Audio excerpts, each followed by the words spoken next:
अरे अब तक खाना नहीं बना, इतना लेट हो गया है, बड़ी भूख लग रही है, जल्दी लेकर आओ ना। हाँ मम्मी, मुझे भी बहुत भूख लगी है, जल्दी खाना लेकर आओ। पायल रसोई में खाना बना रही थी, चिल्लाते हुए कहती है। अरे हाँ हाँ, बस ला रही हूँ, 2 मिनट रुक जाओ।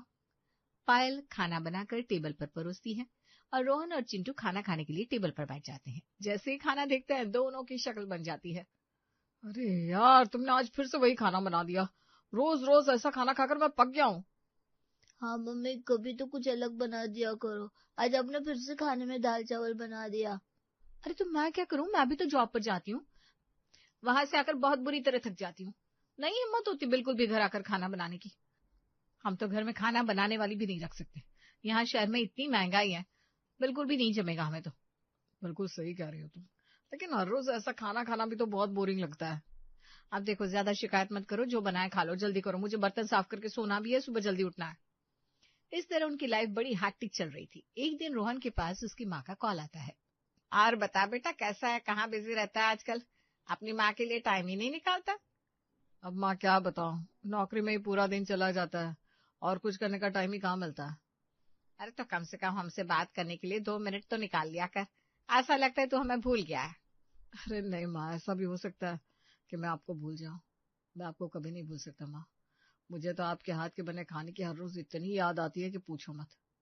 कैसे आप मुझे हर रोज स्वादिष्ट खाना बनाकर खिलाती थी। अरे तो यहाँ आ जा ना, मैं तो आज भी तुझे स्वादिष्ट खाना बनाकर खिला दूंगी। आज पता है, मैंने भिंडी की सब्जी बनाई थी। भिंडी की सब्जी तो मुझे बहुत पसंद है, सच में माँ। तुम्हारे हाथ के बने खाने की बहुत याद आ रही है, काश तुम यहाँ होती। अपने बेटे की ऐसी बातें सुनकर शांति को भी पुराने दिन याद आते हैं। बात करने के बाद रोहन कॉल कट कर देता है। फिर शाम को, यार तुमने आज फिर से वही बोरिंग खाना बना दिया, कभी तो अच्छा बना दिया करो। तुम्हारे बिना हर रोज वही नखरे चलते रहते हैं। अरे मैं भी ऑफिस से आकर थक जाती हूँ, इतना ही है तो खुद भी कुछ बना लिया करो। माफ करना, मेरे कहने का मतलब वो नहीं था। मैं बस चाहता हूँ कि थोड़ा अच्छा खाना हो, ताकि खाना खाने में मजा आ सके। ऐसा खाना खाकर मैं भी रोज पक जाती हूँ, लेकिन क्या करूँ, मजबूरी है, इतना ज्यादा थक जाती हूँ। क्या कर सकते हैं, यहाँ पर एक कुक भी रखना भी आसान नहीं है। इस तरह दिन गुजर रहे थे। कुछ दिन बाद फिर से रोहन अपनी माँ को कॉल करता है। और माँ कैसी हो, क्या कर रही हो। कुछ नहीं बेटा, बस अभी दाल चावल बनाए थे और कुछ रोटियां बना रही थी। क्या कहा, दाल चावल। मुझे ना आपके हाथ के बने दाल चावल भी याद आ गए। काश मैं आपके हाथ के बने दाल चावल और उसके साथ एक गर्मा गर्म फुल्की खा पाता। बेटा लेकिन तुझे तो बचपन से दाल इतनी पसंद नहीं है। अरे माँ, तुमसे दूर रहने के बाद सब समझ में आ रहा है। एक एक चीज की कीमत अच्छे से समझ में आ रही है। मैं तो तुम्हारे हाथ के बने खाने के लिए इतना तरस रहा हूँ, यहाँ तक कि तुम्हारे हाथ के बने खाने का एक निवाला तक मिल जाए तो मेरी तो आत्मा तृप्त हो जाएगी। अपने बेटे की ऐसी बातें सुनकर फोन पकड़े शांति की उंगलियां थोड़ी कांप जाती है। दिल में कहीं गहराई में दबी ममता एकदम से ऊपर आ जाती है। तब दोबारा रोहन आगे कहता है। माँ काश तुम यहाँ होती, मुझे अपने हाथ का बना खाना खिला पाती, वरना ऐसे तो ढंग से एक निवाला तक गले के नीचे नहीं उतरता। भूख प्यास सब मिट गई है मेरी। चिंता मत कर बेटा, मैं वहां आऊंगी, जरूर आऊंगी। फिर देख, मैं तुझे अपने हाथ से बढ़िया बढ़िया खाना बनाकर खिलाऊंगी। उसके बाद शांति कॉल कट कर देती है और अपने पति के पास जाती है। आज सुनो ना, मुझे शहर जाना है रोहन के पास। शहर जाना है? लेकिन वहां जाकर क्या करोगी। अरे उससे भी मेरी बहुत याद आ रही है। ऐसा कुछ नहीं है, ये सब नाटक है, नाटक। इतने टाइम से तो उसे हमारी याद नहीं आ रही थी, अब अचानक से याद आ रही है। कभी हमसे यहाँ छुट्टियों में भी मिलने नहीं आता। अच्छा, आप ऐसा क्यों कहते हैं, बच्चा है, काम करने वहां गया है, पता भी है कंपनी का कितना काम हो जाता है, इतना काम करवा करवा कर पागल कर लेते हैं। एक वही इकलौता है जो कंपनी में काम कर रहा है, बाकी दुनिया तो वहां आराम करने जाती है ना। देखो मुझे जाने दो, बेचारा ठीक से खाना भी नहीं खाता है, उसे मेरे हाथ के बने खाने की बहुत याद आ रही है, इस वजह से खाना पीना भी छोड़ दिया है। अरे कुछ याद नहीं आ रही है, वहां ढंग से खाना नहीं मिलता होगा इसलिए। मैं कह रहा हूँ तुमसे, वहां जाने का ख्याल दिमाग से निकाल दो, कुछ नहीं होगा वहां जाकर। रमेश शांति को वहां जाने से मना करता है, लेकिन एक माँ की ममता को कौन ही मार सकता है। माँ की ममता उसे गांव से शहर तक, रोहन के घर तक आखिर खींच कर ले आती है। रोहन बस स्टैंड से शांति को लेकर आता है। घर आने के बाद, बैठो माँ, देखो ये हमने नया घर लिया था। अच्छा बेटा, बहू और चिंटू कहाँ है। माँ चिंटू तो स्कूल गया है और पायल भी जॉब पर गई है। मैं अभी बस चिंटू को स्कूल से लाने जा रहा हूँ, आप यहाँ इंतजार करना। अच्छा अच्छा, ठीक है बेटा। रोहन वहां से चला जाता है। अरे बहुत प्यास लगी है, खुशी में मुझे पानी देना मैं भूल गया पगला। चलो मैं खुद ही जाकर ले लेती हूँ। शांति रसोई में जाकर पानी पी लेती है और वापस सोफे पर आकर बैठ जाती है। अब वो रोहन और चिंटू के आने का इंतजार कर रही थी। काफी देर इंतजार करने के बाद आखिर दोनों आ जाते हैं। देखो बेटा, तुम्हारी दादी आई है, नमस्ते करो। नमस्ते दादी जी, नमस्ते। नमस्ते बेटा, नमस्ते। जीते रहो, जीते रहो। अच्छा माँ, मुझे ना बहुत जोर से भूख लगी है, अब हमारे लिए बढ़िया सा आलू का पराठा बना दो ना, बहुत टाइम हो गया है। सच में हम आलू का पराठा खाएंगे? दादी, मुझे भी आलू का पराठा खाना है, बहुत टाइम से मैंने आलू का पराठा नहीं खाया। अच्छा अच्छा ठीक है बेटा, अभी बना देती हूँ। शांति दोनों के लिए आलू का पराठा बना देती है और दोनों को परोसती है। रोहन और चिंटू आलू का पराठा खाते हैं। आलू का पराठा बहुत स्वादिष्ट बना। सच में मजा आ गया, मैंने आज से पहले इतना स्वादिष्ट आलू का पराठा कभी नहीं खाया। चलो अच्छी बात है, तुम्हें खुश देखकर मुझे अच्छा लग रहा है। दोनों को वो बड़े मजे से आलू का पराठा खाता देख शांति के चेहरे पर एक बहुत बड़ी मुस्कान थी। अच्छा माँ, अब मैं चलता हूँ, ऑफिस के लिए लेट हो रहा है। आप रात का खाना भी बना देना प्लीज हमारे लिए, बहुत समय बाद आपके हाथ का खाना खाने को जो मिल रहा है। अच्छा अच्छा ठीक है बेटा। और चिंटू का ध्यान रखना, इसे शाम को 5 बजे ट्यूशन भी जाना है। अरे बेटा लेकिन रोहन पूरी बात नहीं सुनता और वहां से चला जाता है। कम से कम आज तो रुक जाता, आधा दिन तो चला गया था, मेरे साथ बैठकर थोड़ी देर बात कर लेता। चलो कोई बात नहीं, वैसे भी मैं यहाँ कुछ दिन रुकूंगी तो खूब बातें हो जाएगी। उसके बाद शाम को 5 बजे चिंटू ट्यूशन चला जाता है और शांति घर पर अकेली रह जाती है। शाम 7 बजे। चलो रात का खाना ही बना देती हूँ, अकेले बैठकर वैसे भी बोर हो रही हूँ। उसके बाद शांति खाना बनाती है और शाम को सभी घर वापस आते हैं। सामने खाना देखकर सब बड़े खुश होते हैं। वाह मम्मी जी, खाने से खुशबू तो बहुत अच्छी आ रही है। अरे मम्मी, खाना बनाती इतना स्वादिष्ट है। अरे बैठ जाओ बैठ जाओ, चलो सब खाना खा लो। सभी खाना खा लेते हैं। खाना खाने के बाद शांति सोचती है कि अब सब बैठकर बातें करेंगे, लेकिन पायल तो बर्तन धोने रसोई में जाती है। रोहन अपने कमरे में जा रहा था कि अरे बेटा, अब तो थोड़ी देर बैठकर यहाँ बात कर ले।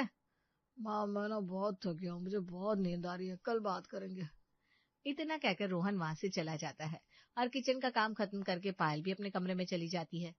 दादी, आप मेरे कमरे में सो जाओ और मुझे कहानी सुनाना। ठीक है बेटा। शांति चिंटू के कमरे में जाकर सो जाती है। अब अगले दिन सुबह। अरे बेटा, सुबह की चाय नहीं बनाई? माँ, आप हमारे लिए चाय नाश्ता बना दो ना।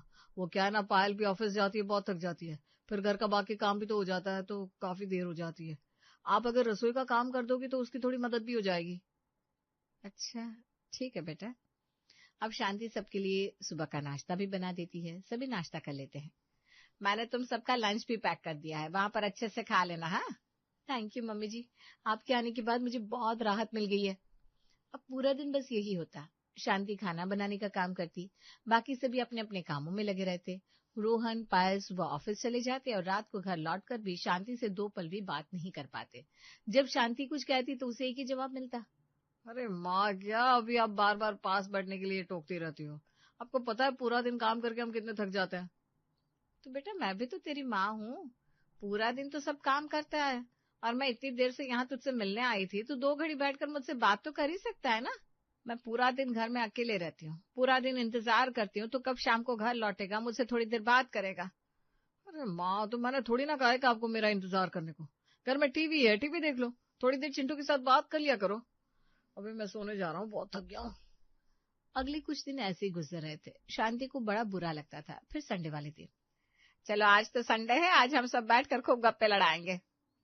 दरअसल आपने मम्मी जी को बताया नहीं? अरे हाँ, मैं बताना ही भूल गया। दरअसल मम्मी, बहुत टाइम हो गया था, मैं और पायल एक साथ अच्छे से टाइम स्पेंड ही नहीं कर पा रहे थे। आप आ गई हो तो हमारे लिए बहुत आसानी हो गई है। कल चिंटू का एग्जाम है, इसलिए हम इसे लेकर नहीं जा रहे। आप ना आज इसका घर पर अच्छे से ध्यान रखना, मैं और पायल जरा घूम कर आ रहा है। अच्छा, तुम दोनों घूमने जा रहे हो? हाँ माँ। और चिंटू बेटा, तुम दादी को परेशान मत करना। हाँ। इतना कहकर रोहन और पायल वहां से चले जाते हैं। अब शांति घर में ही रहती थी। या तो उसका काम था घर पर खाना बनाना या फिर चिंटू का ध्यान रखना। कुछ दिन बाद जब शांति रात का खाना सबके लिए बनाती है, तब देख बेटा, आज मैंने तेरी पसंदीदा भिंडी की सब्जी बनाई है, कैसी बनी है? सही है माँ। अच्छा ठीक है।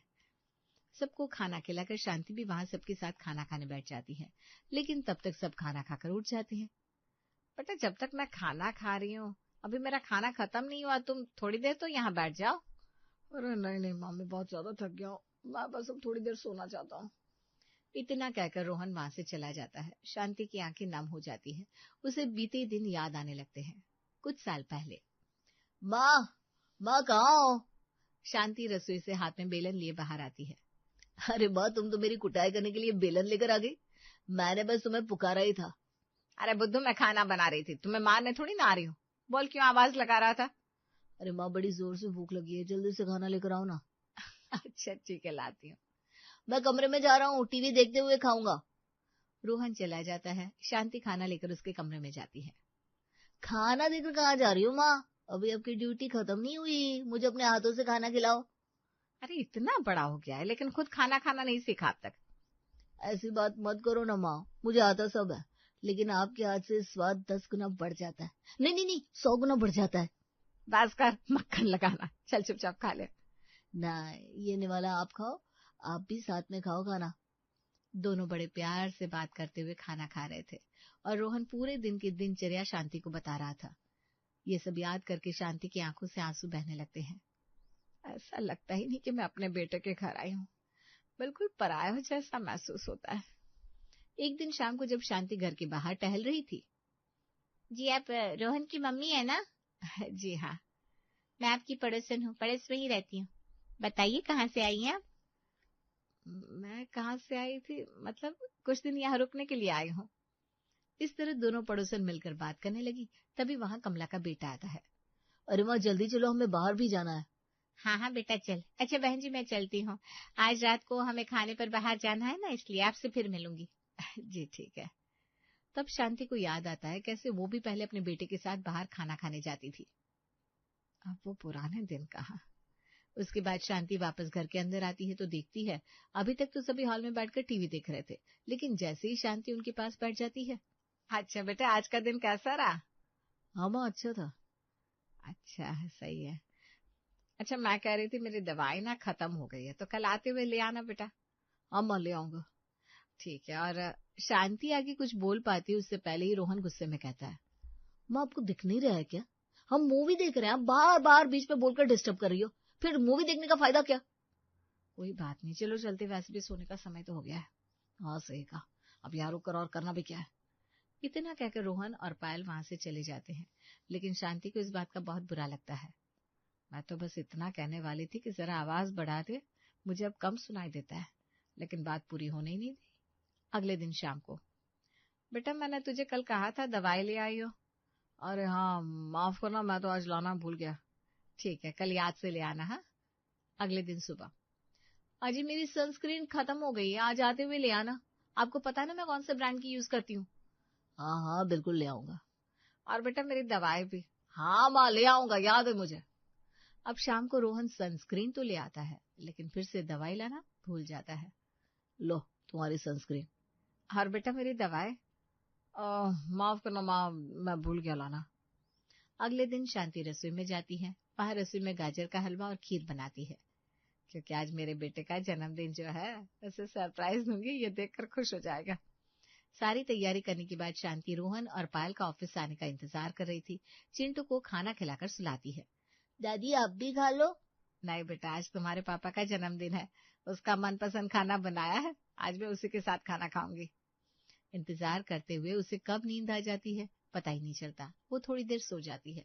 जब उठती है तो देखती है रात के 12 बजे दोनों घर लौट रहे हैं। अब तक आप सोए नहीं? अरे बेटा आज तेरा जन्मदिन है, मैं तेरे आने का इंतजार कर रही थी, सोचा था साथ में बैठकर खाना खाएंगे। लेकिन मम्मी, हम तो बाहर होटल में खाना खाकर आ गए। अच्छा कोई बात नहीं, मैंने तेरी पसंद का गाजर का हलवा और खीर बनाई है, आजा बेटा साथ में मुंह मीठा कर लेते हैं। नहीं नहीं माम, मुझे अभी बिल्कुल भी भूख नहीं है, मुझे बहुत नींद आ रही है। इतना कहकर रोहन पायल के साथ कमरे में जाकर सो जाता है। इस बार फिर से बेचारी शांति अकेली रह जाती है। उसका कुछ भी खाने का मन नहीं करता और वो चुपचाप जाकर सो जाती है। अगले दिन शाम को। क्या हुआ, आज भी तुमने दवाई नहीं ली ना, इसीलिए दर्द हो रहा है क्या? हाँ, मैं बार बार रोहन को दवाई लाने के बारे में बोलना भूल जाती हूँ। कितना झूठ बोलोगे, तुम दर्द में एक दिन नहीं रह सकती। मुझसे तो आज तक दवाई के बारे में कहना कभी नहीं भूला। रमेश की बात सुनकर शांति की आंखें भर आती है। वो चाहकर भी कुछ नहीं बोल पा रही थी। तुमने खाना खा लिया? ये सवाल सुनकर तो आंखों से आंसू बह जाते हैं। इतने दिनों से शांति इस घर में रह रही थी, लेकिन उसके बेटे ने एक बार भी उससे ये नहीं पूछा था। कहा था तो सिर्फ खाना बनाने को, उससे ज्यादा कुछ नहीं। भरे गले से शांति 2 लफ्ज कहती है, बाद में। उसके बाद शांति का मुंह उतर जाता है। इतना कहकर शांति फोन काट देती है और आंसुओं को पोंछते हुए, लगता है यहाँ मेरी किसी को जरूरत ही नहीं है। अगले ही दिन रमेश शांति को लेने घर आता है, जिसे देखकर, अरे प्रणाम पापा, अब अचानक यहाँ कैसे आना हुआ? बेटा एक बहुत जरूरी काम था इसलिए आया हूँ। अच्छा, कितने दिन रुकेंगे? कितने मिनट पूछ ले बेटा। अंदर से शांति आती है। चलो बैग पैक कर लो, हमें अभी जल्दी निकलना होगा, ट्रेन का टाइम होने वाला है। हाँ, आप इस तरह आते ही मम्मी को ले जा रहे हैं, क्या बात है? बस इसलिए पूछ रहे हो क्योंकि तुम्हारा काम खराब हो जाएगा? अरे नहीं पापा, कौन सा काम, कैसा काम? ऐसा कुछ नहीं है, आप भी कुछ दिन रुकिए ना। नहीं, तुम जल्दी पैक करो और चलो यहाँ से। शांति बैग लेकर आती है। तभी दोनों दरवाजे की तरफ जाने लगते हैं, लेकिन वो जाने से पहले एक बार फिर से अपने बेटे को देखती है, शायद इस उम्मीद में कि वो उसे रोकेगा या कुछ कहेगा। लेकिन क्या, कुछ भी नहीं था वहां। तब रमेश शांति का हाथ पकड़ता है और कहता है, अब चलो भी, बस करो, बहुत हो गया। मैंने तुम्हें पहले ही कहा था, अब और नहीं, चलो यहाँ से। इसी के साथ आंखों में आंसू लिए शांति रमेश के साथ वहां से चली जाती है।